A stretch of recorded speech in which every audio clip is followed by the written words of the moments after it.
ශාක ජීවන චක්‍රය පිළිබඳ ඊළඟට බලමු දැන් මේක සීකස් සම්බන්ධව නැත්නම් බීජ ශාක සම්බන්ධව ජීවන චක්‍රය. දැන් මම කලින් කරලා ඇති වීඩියෝස් 5ක් මේ 5 බලන්න පොඩි වීඩියෝස්. දැන් එතකොට හඳුන්වා දීම කරා ශාක ප්‍රජනන යටතේ ජීවන චක්‍ර. ඊට පස්සේ ඒකේ පරම්පරා ප්‍රත්‍යාවර්තනය කියන එක දීලා ඇති. එතකොට මේ ප්‍රශ්න වශයෙන් ඕගොල්ලන්ට බලලා උත්තර ලියා ගන්න පුළුවන්. ඊළඟට පොගනාටුම් ජීවන චක්‍රය කරා, නෙප්‍රොලිපිස් ජීවන චක්‍රය කරා, ආවෘත බීජක ජීවන චක්‍රය කරා, සිරජිනෙල්ලා ජීවන චක්‍රය කරා.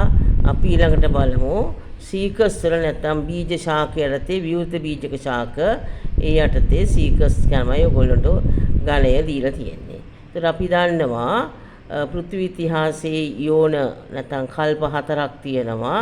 අපි දන්නවා හේඩියන්, එතකොට ආකියන්, ප්‍රෝටෙරෝසොයික්, පැන්ඩ්‍රොසොයික්.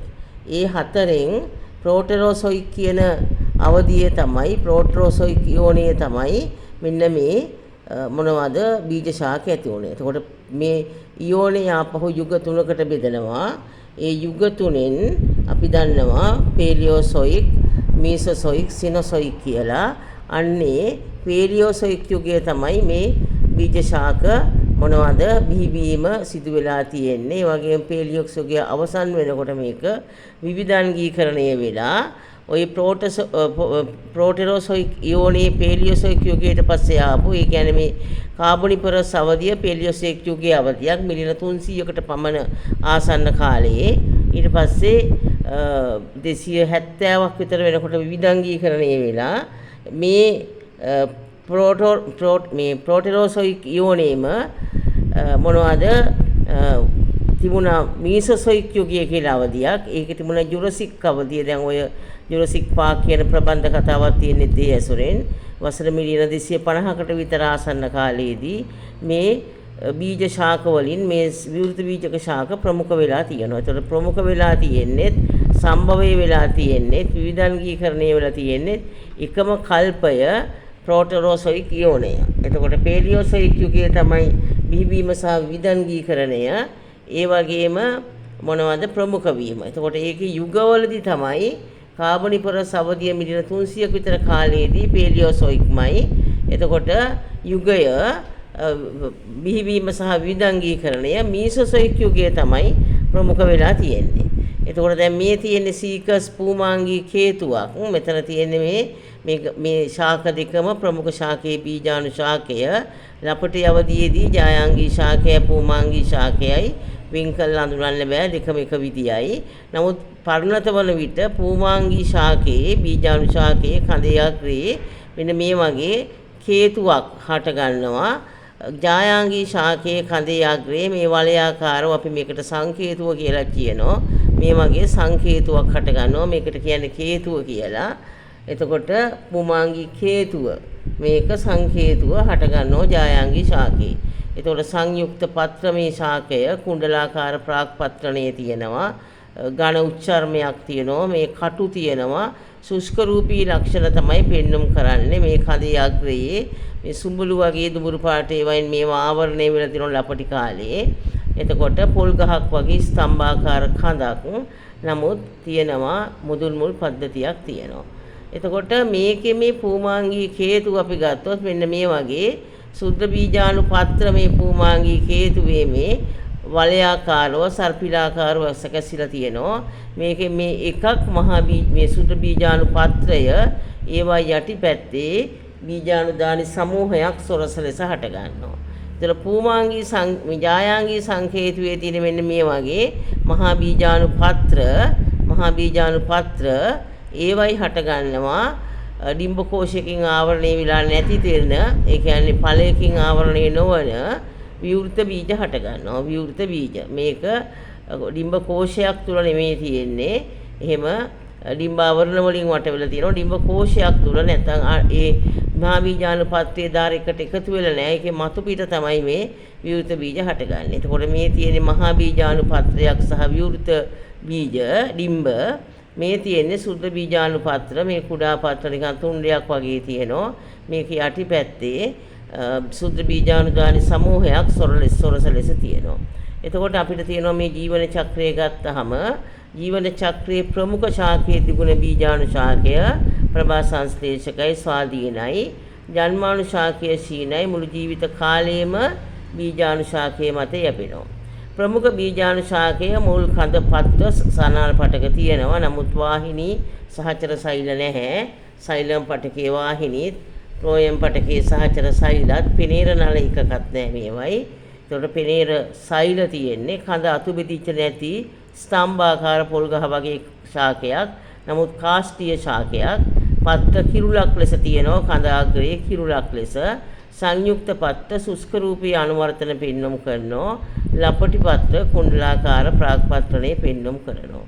එතකොට මේ බීජාණු ශාකය ද්විග්‍රෝහී ගෙවල් දෙකක තියෙන්නේ. ඒ කියන්නේ ඒකලිංගිකයි. විෂම බීජාණුකතාවයේ තියෙන්නේ සුද්ධ බීජාණුයි මහා බීජාණුයි කියලා රූපාකාරයෙන් ප්‍රමාණයෙන් වෙනස් බීජාණු වර්ග දෙකක් තියෙනවා.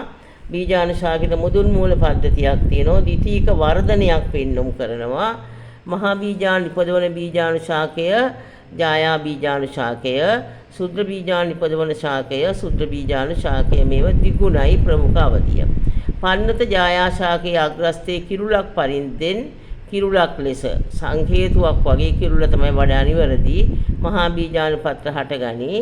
මහා බීජාණු පත්‍රවල තියෙනවා මහා බීජාණු දානීය ආරස්ක ස්තරයක් වන ඩිම්බාවරණයෙන් වට වෙලා තියෙනවා. නමුත් ඩිම්බ කෝෂ බිත්තියක් ඒකේ නෑ විවෘතයි. ඩිම්බේ විදුරන්තයේ ඩිම්බාවරණයේ තියෙන අනුද්වාරයේ කුඩා සිදුරක්. ඒකෙන් ඩිම්බය තුළට විවෘත වෙන්න පුළුවන්. එතන ඩිම්බාවරණ අසම්පූර්ණයි. මහා බීජාණු දානි පටකයේ ඇති එක් සෛලයක් එක මහා බීජාණු මාතෘ සෛලයක් ඕනණයෙන් බෙදලා සෛල 4ක් හැදෙනවා. ඉන් එකක් තමයි මහා බීජාණු බවට එක සෛලයක් විභේදනය වී තනි මහා බීජාණු මාතෘ සෛල බවට පත්වේ. මේ මාතෘ සෛල උණණයෙන් ඒකුඩ මහා බීජාණු 4ක් හටගනී. ඒකෙන් එකක් ඉතුරු වෙලා අනිත් ටික නැති වෙලා යනවා. මහා බීජාණු දානි පටකයේ ඉතුරු කොටසට අපි කියනවා කුක්ෂීය පටකය කියලා. කුක්ෂීය පටකයේ එකෙන් තමයි විකසනය වන ජායා ජන්මාණු ශාකයට ආරම්භයේ පෝෂණය සපයන්නේ. මහා බීජාණුව බාහිර පරිසර නිදහස් කෙරෙන්නේ නැහැ. ඩිම්බය තුල තිබියදීම ප්‍රෝහණය වෙලා ජායා ජන්මාණු ශාකය හැදෙනවා. ජායා ජන්මාණු ශාකය තුල තිබියදීම හැදෙනවා.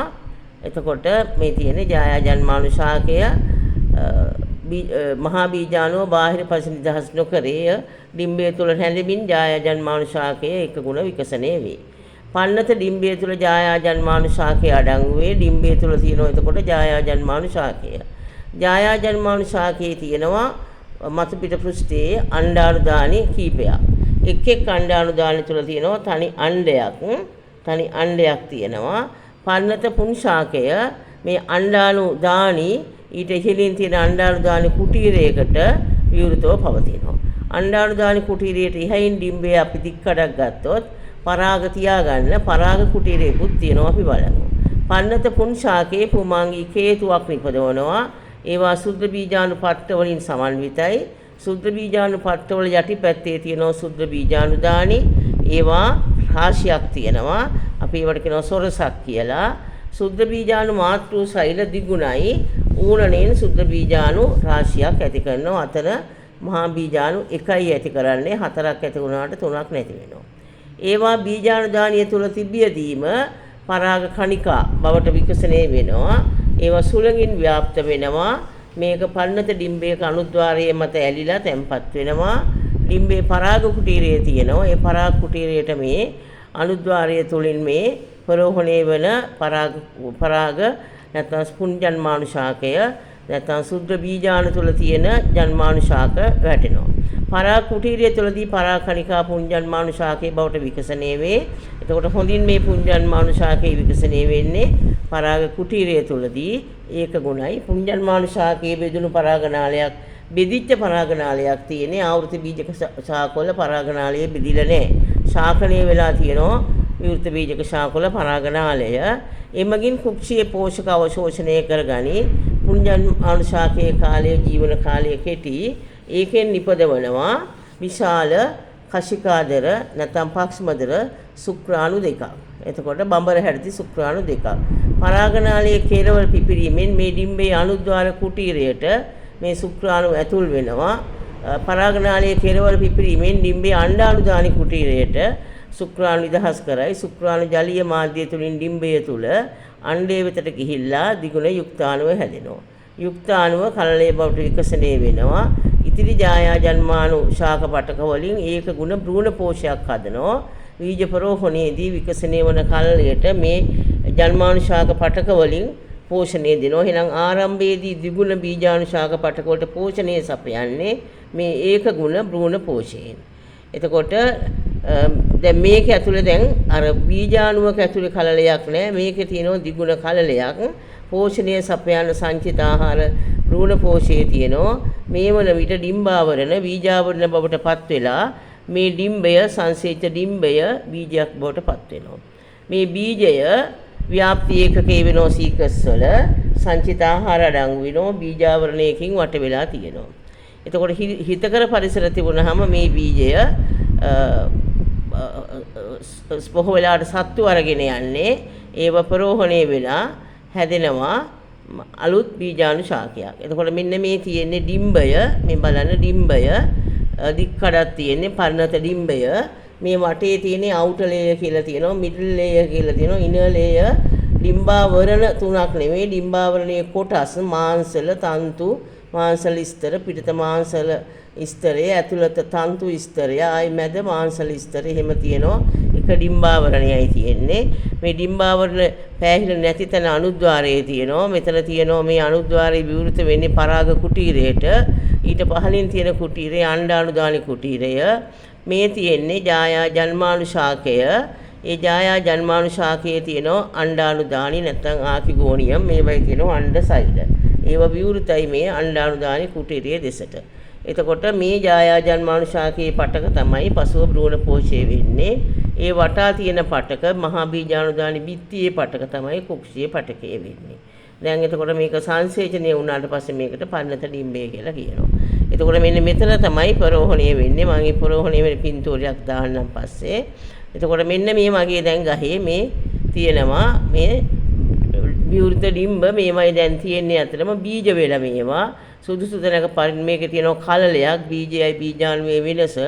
බීජාණුවේ කලලයක් නැහැ. මේකේ කලලයක් තියෙනවා. බීජාවරණය තියෙනවා. ඒක ගුණ භ්‍රූණ පෝෂය තියෙනවා. මේක ප්‍රෝහණය වෙලා මේ මුල ඉස්සෙල්ල දික් වෙනවා. ඊට පස්සේ එකෙන් ඇති වෙනවා බීජපත්‍ර දෙකක් තියෙනවා මේකේ. අංකුරයක් ලෙස ප්‍රෝහය වර්ධනය වෙනවා. ඕක තමයි සීකෝස් වල ක්‍රියාදාමය. දැන් මෙතන මේ ජීවන චක්‍රයෙන් ඕගොල්ලෝ ඊටු ටික තේරුම් ගන්න පුළුවන්. පූමාංගී ශාකයේ තියෙනවා බීජාණු ශාකය. ජායාංගී බීජාණු ශාකයේ දිගුණයි. සංකේතුව පූමාංගී කේතුව නැත්නම් සංකේතුවට කිරුළ කියන්නත් පුළුවන්.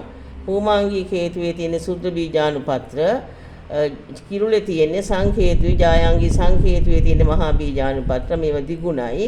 මහා බීජාණුපත්‍ර වල මහා බීජාණු මාතෘ සෛල ඌණණෙන්, සුද්ධ බීජාණුපත්‍ර වල සුද්ධ බීජාණු මාතෘ සෛල ඌණණෙන් මහා බීජාණුව හදනවා. මෙතන සුද්ධ බීජාණුව හදනවා.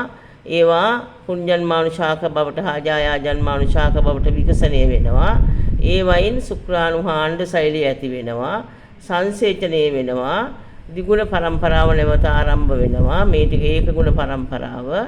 යුක්තාණුව කලලය ඩිම්බාවරණ බීජාවරණ වෙලා බීජය වෙනවා. ඒකයි ප්‍රෝහණයෙන් ජායා බීජාණු ශාකයක් හෝ පුන් බීජාණු ශාකයක් හැදෙනවා. ඕක තමයි ජීවන චක්‍රය.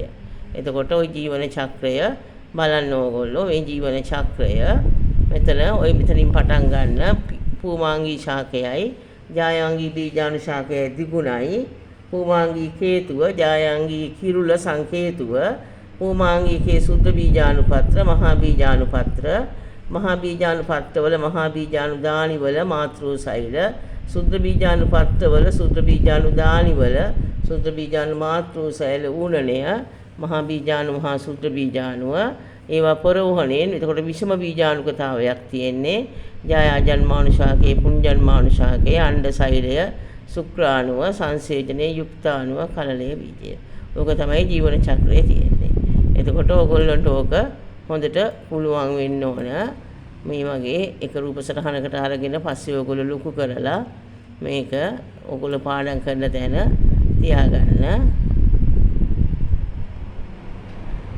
මම හිතනවා ඔයගොල්ලන්ට මේක එච්චර අමාරු නෑ තේරුම් අරගන්න සම්පත් පොත කියවන්න.